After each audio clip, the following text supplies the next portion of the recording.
Nesta aula falaremos sobre um assunto de extrema importância, os 3 pilares do direito.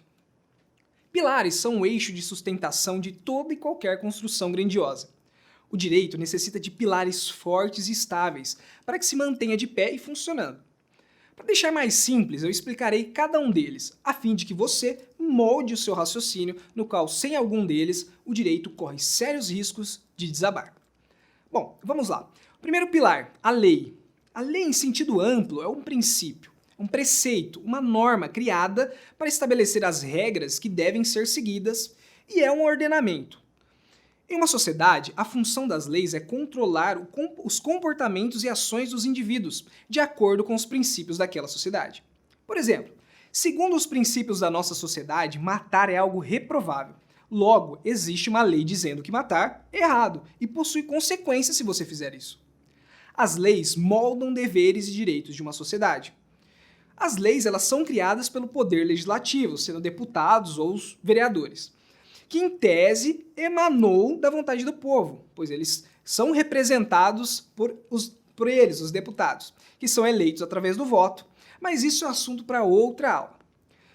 Superando o primeiro pilar, lembrando que eles sustentarão todo o direito, vamos ao segundo, que é a jurisprudência. O que são, onde vivem, como surgem as tão famosas jurisprudências. Elas são um conjunto das decisões e aplicações e interpretações das leis. Também é descrita como a ciência do direito e do estudo das leis. Para ficar mais claro, é a reunião das decisões de um determinado tema, unidas para que as decisões futuras sigam aquele conjunto de interpretações, a fim de facilitar e uniformizar os julgamentos. Geralmente, decisões tomadas por instâncias superiores no ordenamento jurídico, por exemplo, o STJ, que é o Supremo Tribunal de Justiça, é aplicado em casos de primeiro grau, quando se tratar daquele tema. Isso gera segurança jurídica, pois as leis seguem uma rota firme e com decisões concretas sobre o assunto.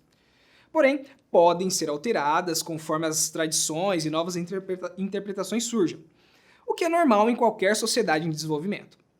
Somente o destaque é que a jurisprudência ela não julga antecipadamente um caso, mas sim orienta o julgador pelo caminho unificado das decisões em casos semelhantes. Lembre-se do nome e faça uma associação, jurisprudência. Então, seria prudente seguir essas decisões que circundam a matéria. Agora, para fechar o nosso trio, o último pilar, a doutrina. Primeiro, nós vamos observar o significado mais genérico. Doutrina ela é definida como um conjunto de princípios que servem de base para um sistema, que pode ser literário, filosófico, político ou até mesmo religioso. Ou seja, doutrina é aquilo como aquilo é ensinado. Doutrina também pode ser uma fonte do direito.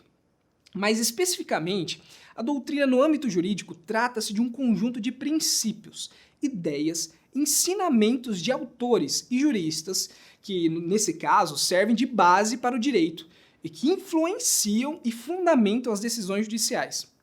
Sendo uma fonte do direito, é utilizada também para as interpretações das leis, fixando as diretrizes gerais das normas jurídicas. Simplificando, grandes estudiosos e intérpretes da lei analisam as possibilidades e escrevem, geralmente na forma de livros, como uma determinada matéria poderia ser interpretada pelos julgadores e como as leis poderiam ser aplicadas. O terceiro pilar, ele soma-se de forma indispensável aos demais, pois ele auxilia quem julga e traz fundamento às decisões. Pode-se dizer que os doutrinadores jurídicos são cientistas dos fenômenos gerados pelas leis e suas consequências quando elas são aplicadas. De fato, os juízes não podem parar o seu trabalho de julgar, para estudar os impactos da lei em determinados casos, como melhorar a forma de interpretá-los e etc. Pense de forma bem grosseira. Doutrinar é ensinar, abrir possibilidades e explicar como algo vai influenciar as coisas e pessoas. Pessoal, sei que essa aula pode parecer complexa, mas estudar esses pilares fortifica o seu conhecimento e o que sustenta o nosso ordenamento jurídico.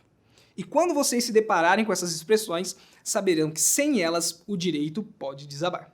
Espero que tenham gostado da aula e que eu tenha esclarecido um pouco mais suas dúvidas a respeito do tema. Aguardo vocês na próxima aula para continuarmos desbravando o mundo do direito. Forte abraço, tchau, tchau.